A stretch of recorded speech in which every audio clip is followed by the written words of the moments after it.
Hi Tom, please come in and take a seat. It's lovely to see you again. Has everything been well? I've been really well, thanks. Kelly, yourself? I've been great, thank you. I understand that Stacey was unable to make our consultation today. I hope she's well. How are your dogs?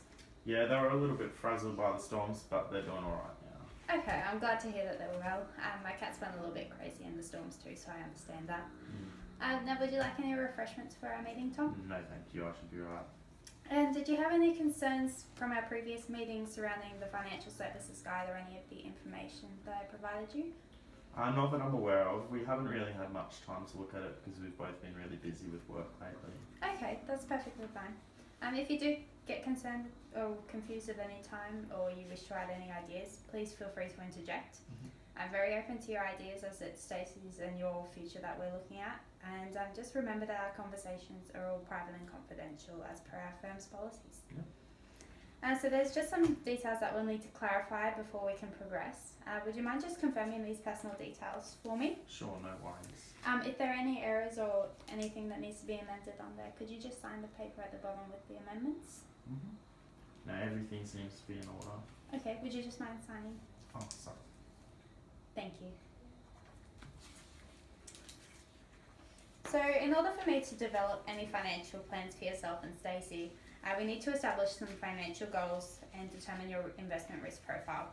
I can inform you and provide you with some advice and alternative plans in future meetings to help you with making these decisions more easily and to make them suit you. And so from our previous meeting, I have the understanding that you have a few ideas surrounding your goals, including the wish to go on an overseas holiday and purchase your first home. Is that correct? Yes, that's right. We'd love to purchase a house and travel to the Mediterranean in the future. So I've never been to the Mediterranean before, but I've heard really great things about it. In what sort of time frame are you hoping to achieve these goals? So we'd like to buy as soon as possible, and then we're happy for our overseas trip to be anywhere sort of within the next 10 years. Okay, that's a good start. So as far as purchasing your first home is concerned, it's important that you have a thorough knowledge of your current budget, and this will allow me to determine when it will be feasible for you to purchase your own home.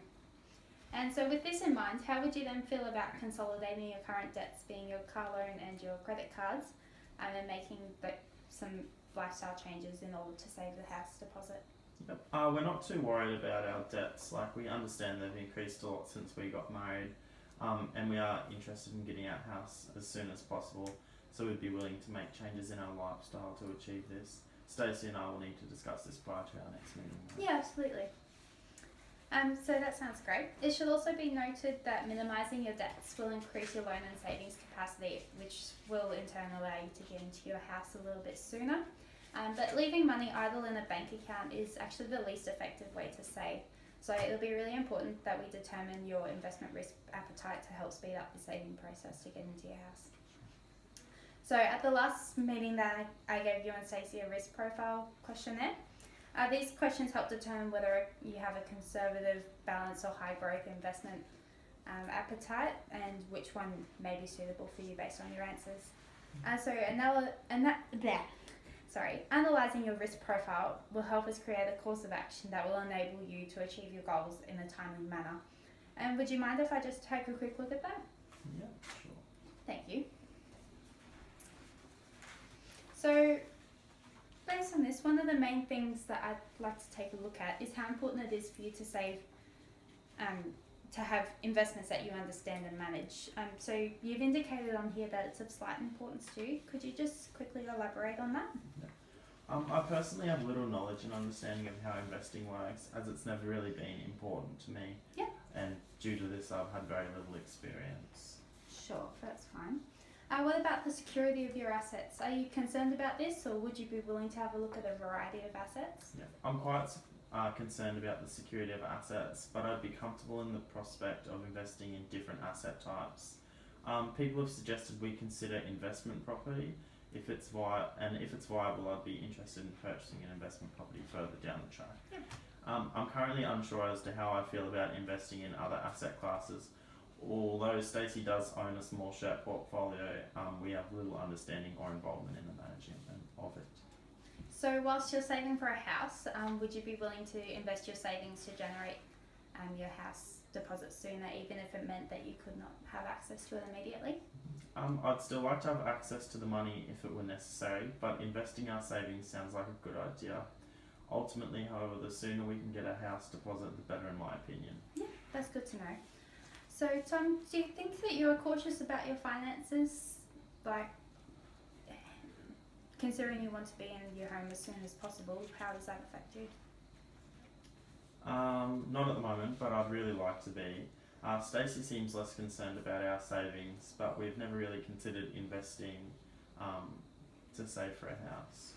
Okay, so it's apparent to me that you want to be conservative and cautious about how your finances are organised when considering your future, but at the present moment you're lacking in your budget and control over your savings, so this is holding you back from achieving that goal in a sooner time frame.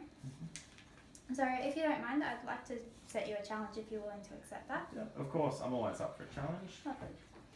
So between now and our next meeting, I'd like for you to record your outflows and your incomes. So that includes food, utilities, bills, income, etc., etc. So there's heaps of free apps that are available for you to use. I personally use Money Monitor. It's just really simple to use and effectively shows you how much you're saving. So this will give us a much better indication as to what your saving capacity is, and it will allow me to give you some better advice in future meetings. How does that sound? That sounds wonderful. Stacey and I will get on to that. Wonderful. So thanks for coming in today, Tom. If you could just see Mandy on your way out at the front desk, she'll be able to schedule an appointment for you at your convenience. Awesome. Thanks so much for your time, Kelly. No Goodbye. worries. Thank you.